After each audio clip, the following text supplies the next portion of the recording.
పంచభూత లింగాలు ఎక్కడున్నాయో వాటి విశిష్టత గురించి మీకు తెలుసా? పృథ్వీలింగం, ఆకాశలింగం, జలలింగం, అగ్నిలింగం, వాయులింగం. వీటిని పంచభూత లింగాలు అంటారు. వీటిలో మొదటిది పృథ్వీలింగం. ఇది మట్టిలింగం, కంచిలో ఉంది. ఇక్కడ మహాదేవుడు ఏకాంబరేశ్వరుడుగా ఉద్భవించాడు. ఈ శివలింగాన్ని పార్వతీదేవి ప్రతిష్ఠించింది. ఇక్కడున్న అమ్మవారిని కామాక్షిదేవి అంటారు.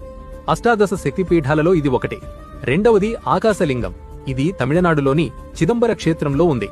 ఆకాశలింగం దర్శనం రహస్యమైన ఆకాశం వలి శూన్యంగా కనిపిస్తుంది. ఇక్కడ లింగ దర్శనం ఉండదు. అందుకనే చిదంబర రహస్యమని పేరు కూడా వచ్చింది. ఇక్కడ నటరాజస్వామి, శివకామి సుందరీదేవి అమ్మవారు మాత్రమే ఉంటారు.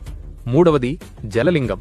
ఈ లింగం కింద ఎప్పుడూ నీటి ఊట ఉండడం వలన దీనిని జలలింగం అంటారు. ఇది తమిళనాడులోని తిరుచినాపల్లి సమీపంలో గల జంబుకేశ్వర క్షేత్రంలో ఉంది. ఇక్కడ స్వామివారు జంబుకేశ్వరుడు, అమ్మవారు అఖిలాండేశ్వరి. బ్రహ్మహత్య పాతక నివారణ కోసం మహాదేవుడు ఇక్కడ జంబుకా వృక్షం కింద తపస్సు చేసినందుకే శివుడికి జంబుకేశ్వరుడు అని పేరొచ్చింది. నాలుగోది అగ్నిలింగం. తమిళనాడులోని అరుణాచలంలో తిరువన్నమాలై క్షేత్రంలో జ్యోతిర్లింగంగా ఉద్భవించాడు. అరుణాచల శిఖరంపై ఒక అగ్నిలింగం ఉద్భవించి తేజోలింగమయ్యాడు. ఆయన పేరే అరుణాచలేశ్వరుడు. ఐదవది వాయులింగం. ఆంధ్రప్రదేశ్ తిరుపతికి దగ్గర్లోనే శ్రీకాళహస్తి క్షేత్రంలో వాయులింగంగా ఉద్భవించాడు. ఇక్కడ శివుణ్ణి డౌన్లోడ్ షేర్ చాట్